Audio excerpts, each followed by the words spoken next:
Today we're making quick and easy corn casserole. This corn casserole just couldn't be easier.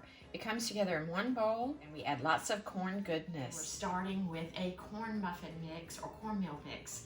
I'm using an 8.5 ounce Jiffy mix. Add your corn muffin mix along with 1 cup of sour cream, 2 lightly beaten eggs, and you'll need 15 to 16 ounces of cream style corn. I have 2 small cans that are 8.5 ounces each, so that's fine. That'll be 17 ounces.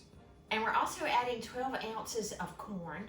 I have frozen corn that I put up at the end of the summer. You could also use canned corn, and you would want to drain that. So there's a lot of corn in this corn casserole. And we're adding 1/2 cup or 1 stick of melted butter that's been slightly cooled. Now I usually put my butter on a baking sheet and put it in the oven while it's preheating and let it melt that way. This corn casserole is just delicious the way it is, but you could certainly put some herbs in this. You could put some chopped chives. You could put a little bit of chopped onion. I personally like a little bit of chopped jalapeno pepper.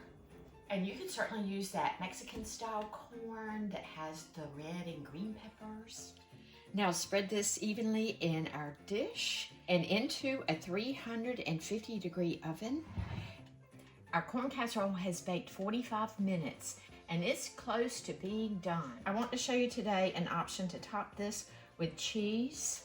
And this is about 4 ounces of cheese that I grated, which would be about 1 cup by volume. This just makes it a little heartier and a little fancier.